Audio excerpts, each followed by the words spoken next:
Welcome to Animal Zone, where we will share what everyone from psychologists to cardiologists agree on, that having a pet can change and even save your life. Whether it be a cat, a dog, a bird, or even a tortoise, having a pet in your life may be one of the most rewarding things you can do for yourself and for the pet.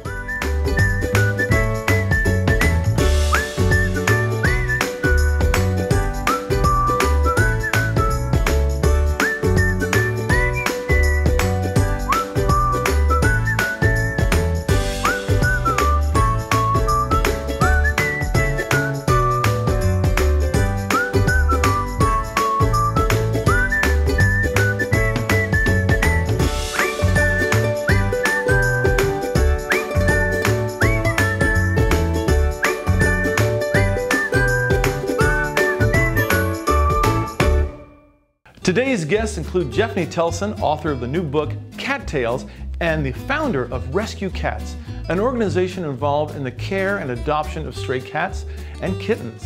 Then we'll meet the pet psychic, Laura Stinchfield, and she'll be talking to my pit bull, Mikey. Later on, we'll be with veterinarian Dr. Annie ODonnell, who has some important tips for your health of your pet. And also, we'll be talking with Tamar Geller. She's a New York Times bestseller on several books about dogs and Oprah's personal dog trainer. So stay tuned, there's lots to see here on Animal Zone. Oh, who's this old guy? Oh, that's Cooper. He's seen a few of these. Most people like to adopt the younger dogs, but one day your time will come, huh, Cooper? Sweetheart, what about these puppies? Honey puppies. Mommy, Daddy, that's it, that's the one. The Coldwell Banker Homes for Dogs project has helped find homes for thousands of shelter dogs. How's your tea? Because our agents don't just understand real estate, they understand what home is all about.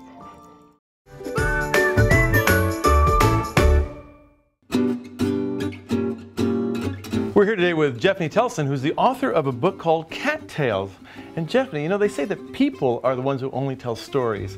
But in your book, you say that you've learned a lot of lessons from cats and kittens. I have. In fact, I have learned about life and been able to face a lot of challenges by learning from the cats and kittens. I have a friend who encouraged me for several years to write a book. She read some of my articles in the newsletter, and I finally took her up on the challenge. It took me 4 years and one of the most difficult things I have ever done.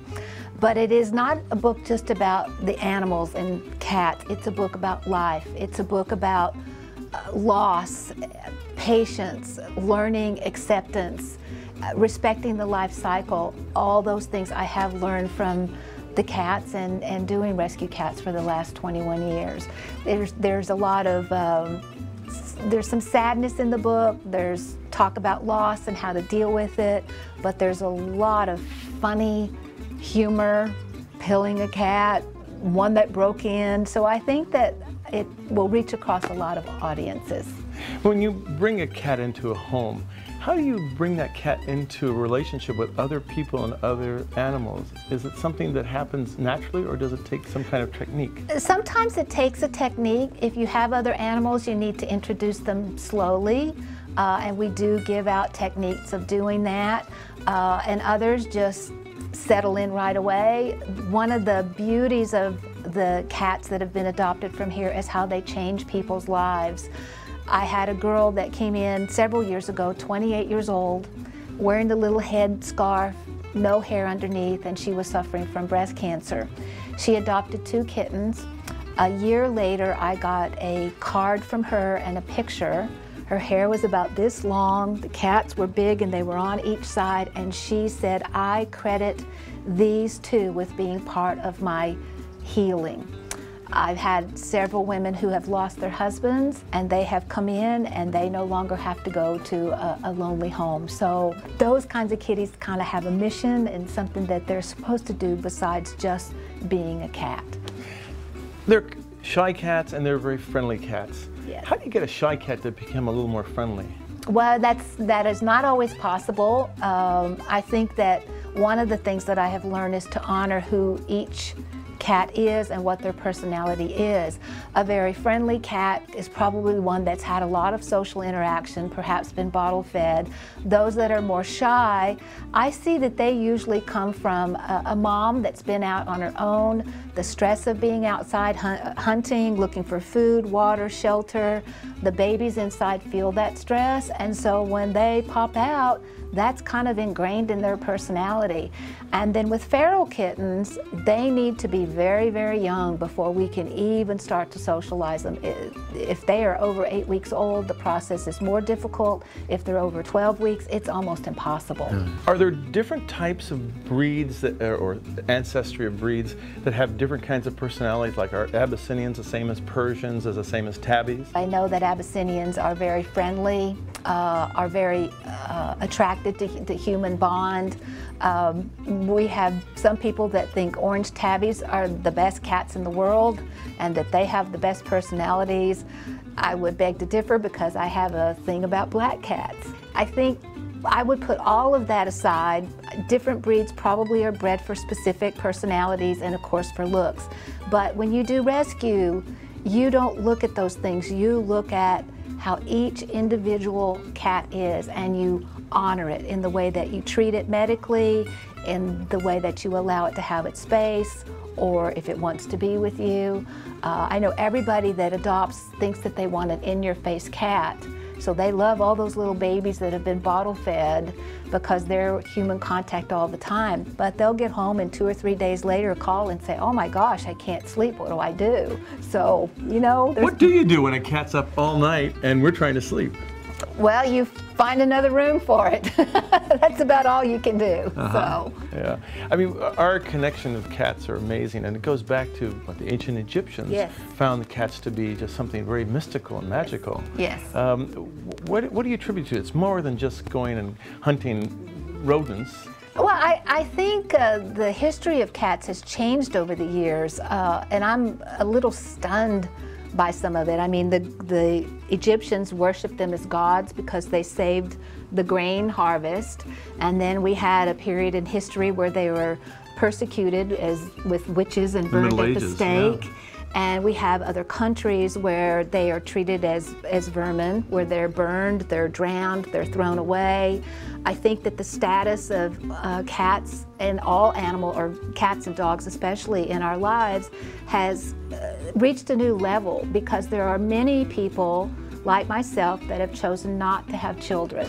So the animals become like our children. They take care of that nurturing, caring side of us. So I hope that their position in our lives continues to elevate. You are really the cat woman, a true superhero. And the book is called Cat Tales, and you can get it through your bookstore and online? Yes, through my website, www.resqcats.org. It's best to order it from me. 100% of the proceeds go to ResQCats. Thank you so much, Jeffyne. Thank you. Thank you. Hi, I'm Jimmy Connors, and you're watching Animal Zone. The Santa Barbara Humane Society is an independent, local, community-based nonprofit with adoptable animals ready to find a forever home today. The Santa Barbara Humane Society offers low-cost spay, neuter, and vaccinations to cats and dogs in our community. And Dr. Sisk is our veterinarian who performs those surgeries and helps with the vaccinations. Also, please have a relationship with your local veterinarian in case of an emergency. Visit sbhumanesociety.org, and remember, at the Santa Barbara Humane Society, we want you to adopt, not shop. Sometimes scary things happen, like fires and floods, and suddenly a family has lost everything. That's why the Unity Shop has a disaster assistance program. We help families with immediate needs like food, clothing, and household items, and we continue to help them long-term until they're back on their feet and in their homes. But it takes a whole community to make this possible. Please, donate today so we can help everyone who needs us. Find out how you can help at unityshop.org.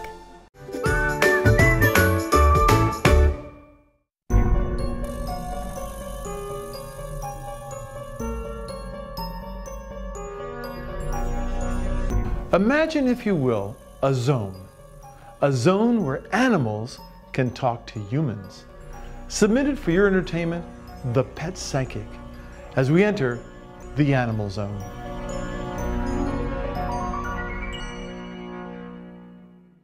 Well, welcome to our home.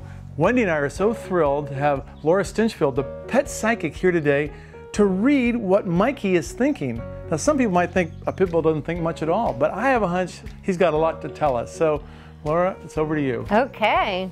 Well, Mikey, what do you want to say? You're happy everyone's here to talk with you? You're really glad that you're getting your day on camera? You've been thinking about this moment? And what have you been thinking about it? You've been thinking about what to say? That's good. So what have you thought about? Everybody needs to have a dog? I agree. People should know that dogs like you are not scary.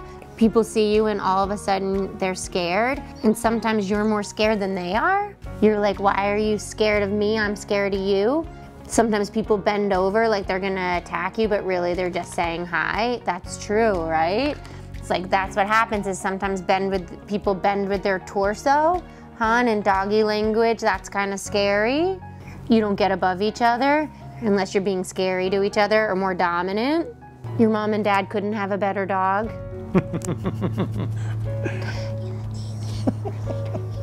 They really treat you well. Every day they just cuddle with you? Oh, how nice. You think the love that you guys have with each other, everyone should have with their pet? They just respect you so much? In what ways? How do they respect you? They're always like, hi, Mikey, when they come in the house. And they're like, see you later, Mikey, when they leave. The cat and I are becoming besties.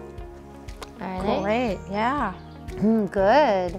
Does he think about the old cat that we lost? Yeah, what do you think about your friend that passed away? You think he's a spirit in the house? He's always a spirit in the house? Where do you see him? You see him? He sleeps with mom a lot. Sometimes you see him meow for food. You still miss him a lot. Mom does too. And dad's like, cats come and go and it's sad. Yeah. He says when he's a spirit, you're gonna bring so much joy that everyone's gonna laugh. Sometimes my old friend does that. Do you feel him sometimes? And then like smile and yeah. Sometimes. Aww, that's cute. How many animals can you fit on this property? A lot. Why? You were wanting to get another animal, really? Like what kind of other animal do you want to get? Sometimes you want a puppy. Why? Why do you want a puppy? Because I'm still pretty spry and I want to train it right. How's his health? Yeah, how do you been feeling? Like, how do you feel in your body? You try not to think about getting old? Sometimes I'm running and my legs collapse and I'm like, darn. That could be from your injury though, right? Sometimes you're like going down a step and you trip. I don't see depth as well. Well, he ran into the door the other night. Yeah, just the other night. He was barreling down the hallway and ran into the kitchen door and he hurt himself. Oh, I think sometimes he doesn't, I mean, he still sees, but I don't think it's perfect anymore. Yeah. Sometimes we think he's a pit bull in a china shop. You know? Yeah, that too. He's kind of a big boy. Mikey, are you ever in pain? You felt pain a lot in your life? You don't want to talk about pain because then it makes it worse. But in this situation, it's a very good positive thinker. Mikey is being, right? And he thinks like, let's not concentrate on the pain and then maybe the pain will go away. Like think of the good times. But Mikey, your people want to know so that they can help you. Because maybe they can do things to make the pain less. Sometimes my back hurts, sometimes my hips hurt, sometimes my knees hurt, sometimes my shoulders hurt. Yeah. But I like to eat. No doubt about that. He loves to eat. You have advice for people? When you have pain, think to yourself, I'm strong, and then you'll get over it. I think that is a cool way to think. Laura, that was really insightful. Thank you so much for sharing your insights and your communication with Mikey. Mikey and I are going to go get a snack, and then we'll be back here on Animal Zone. The Santa Barbara County Animal Care Foundation is dedicated to saving animals' lives, but we need your help to continue this critical work. SBCACF provides year-round medical and surgical care so that abandoned, homeless, or abused animals receive the best second chance at finding a loving home. No animal is turned away from surgical care. To learn more and assist us in keeping that pledge, visit sbcanimalcare.org and make a donation today. If they can be saved, we want to save them. Thank you for joining us. Let's head back into the Animal Zone. And here we are with Dr. Annie O'Donnell from the La Cumbre Animal Hospital. And Dr. Annie, so nice of you to have us here today. Thank you. Yeah, it's a lot of fun. Thank you. You know, yeah, I think about vets, and you guys are just amazing with what you can do with all the different species you deal with. But when it comes to adopting an animal, be it a cat or a dog or a bunny, which of those are the most subject to health issues? Yeah, that's a good question. I think it depends a lot on the individual. Certainly there are dogs, cats who are just unfortunate and are more likely just to get sick just by chance, similar to people. Some people that we know are just sicker all the time, and others seem to be a little bit more stronger and don't have so much sickness. So, you know, it is hard to say, but I would say in general, I do see more dogs than I do cats, possibly because dogs are out and about. They're at the beach, they're doing agility courses, they're athletic, they possibly are eating things that they're not supposed to. That I think I would say that more likely dogs. Eating things like they're not supposed to is just like me when I go buy Hot Fudge Sundays. What about certain breeds? Are there certain breeds that are more subject to illnesses than others within the dog world? That's a good question. You know, I wouldn't say that no one breed is sicker than the other. Definitely smaller dogs in general live longer lives than the large breed dogs. But you know, each one can have ear infections, they can have skin issues, they can have heart problems. So yeah, I don't... So maybe the solution is whatever dog you get. Does health insurance help? Pet health insurance? It definitely does. So a lot of people, when there is a huge medical expense, insurance does come into play. And when you don't have to worry so much about finances, it's great in the sense that I can offer the best medicine for these patients and not have to worry so much, are we dipping too much into savings and so forth. You know, definitely there's different plans for insurance companies. Definitely, you know, try to find a plan that's right for your lifestyle, of course. But yeah, overall, pet insurance is great. Now, when you look at foods, I mean, I go down the aisle in some of these pet stores, and there's so many different kinds of food, and now they're getting organic and they're getting like imported from another place, and it's hard to choose.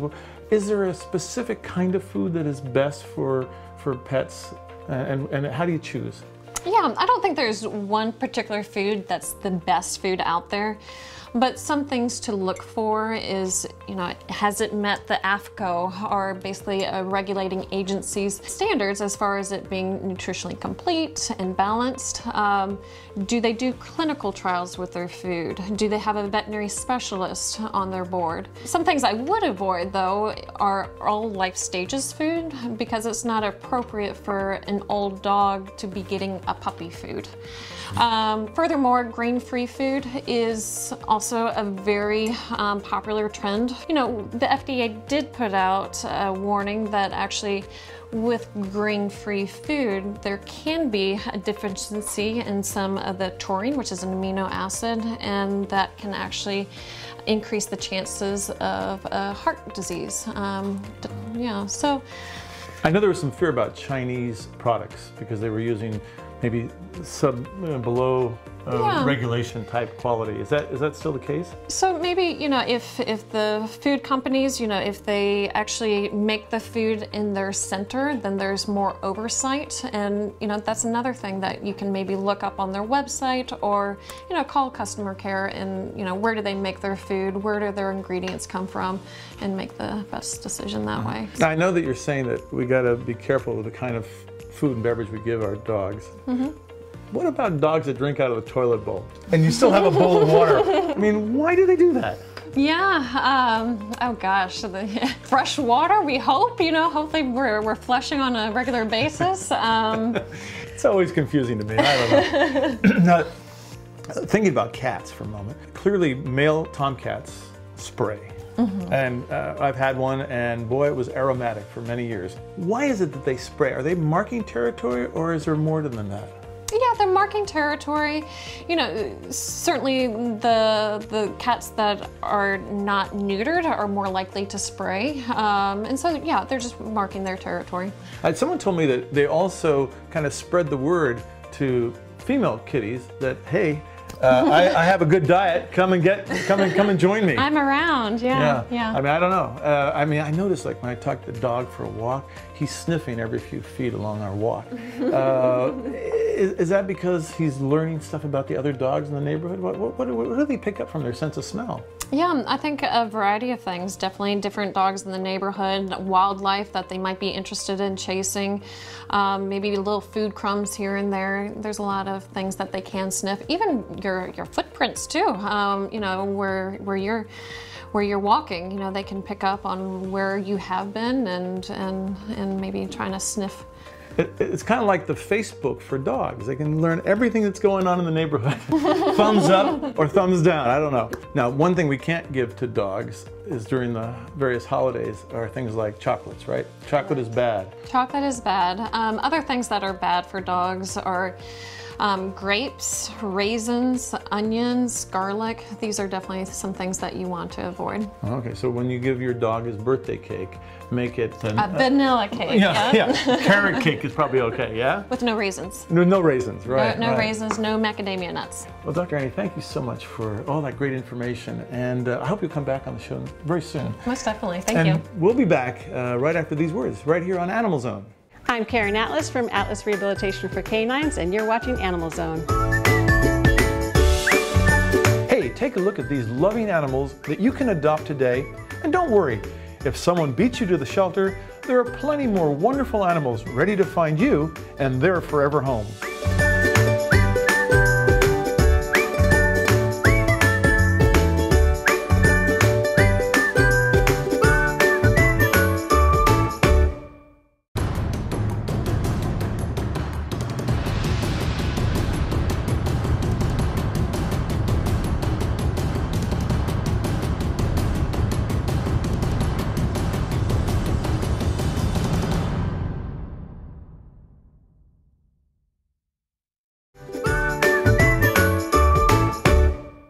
We're back here with Tamar Geller, the author of some New York Times best-selling books on dog behavior and how you can train not only the dog, but more importantly, the person, the parent of the dog. And ourselves. Yes. One of your books, which I read about 13 years ago, yes, is called The Love Dog. Yes. And it's set a whole new understanding about how to train dogs without punishment. That method about play training dogs was really amazing, and I was blessed that my beloved client Oprah launched it for me. So, because it worked with her dogs and she wanted the world to know that it was life-changing. But what happens when we were 13 years ago, hopefully we get better with age, like wine, yes, right? Yep. You know, so now what I'm doing is what I call mindful dog training, where mindfulness is not only using play and fun, but actually getting the dog to think and come up with the answer, meaning I'm against obedience.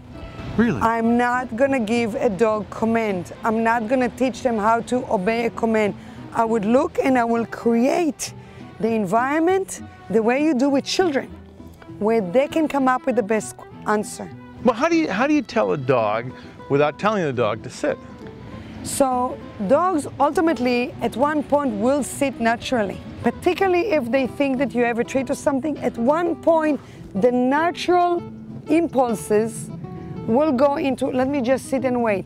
The moment they do it, even at 8 weeks, I'm right there and I'm saying, sit. What I'm not saying is good boy, because good boy is too generic when you teach anyone a new language, may it be a dog or a child. Remember, I'm a foreigner. I had to learn this language. I know how difficult it is to learn a language. So I'm saying sit, sit. When I'm saying the word and I'm saying it in a sing-songy way, it resonates with the brain. Think about jingles and commercials. Music, think how we learn the ABC. A, B, C, D. Everything is with music. So saying the word repeatedly, and I'm giving an unbelievable protein-based treats. Now, you talk to your dog a lot. I do. You have several dogs. Yes. How many words do they actually understand? So, 60 Minutes, the TV show, did a segment on a dog that knew over 1,000 words. Average dog can learn 150 words.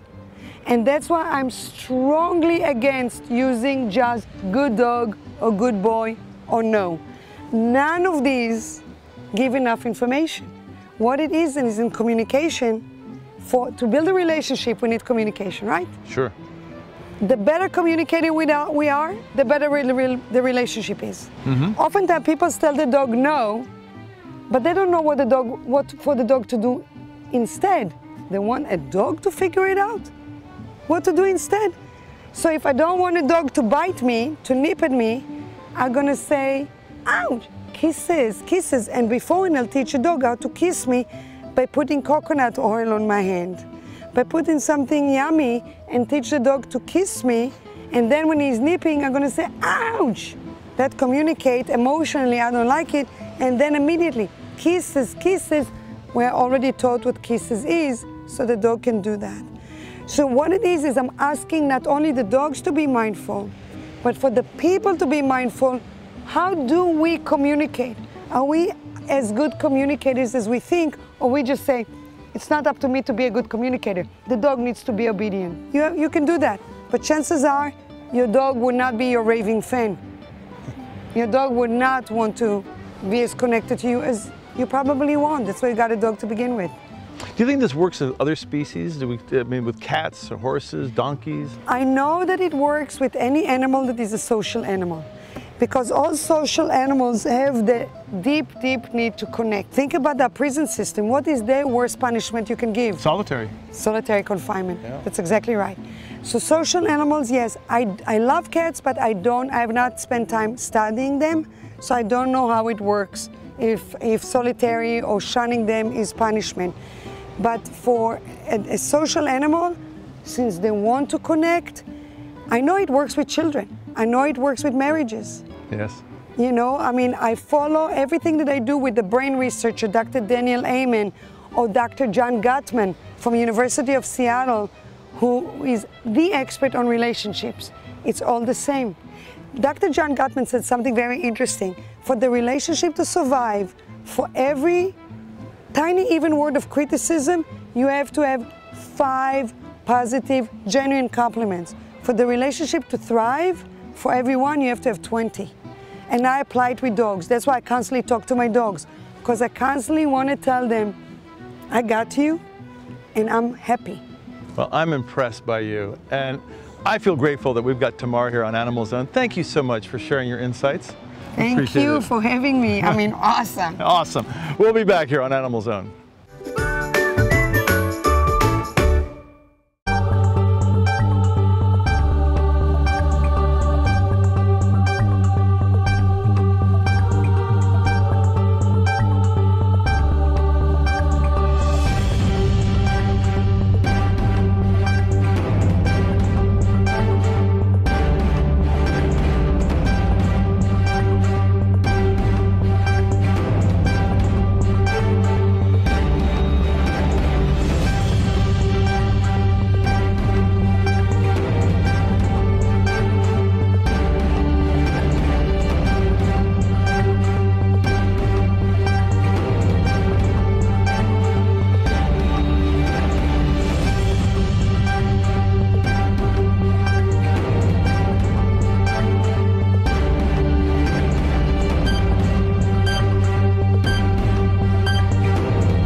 Thank you for watching Animal Zone.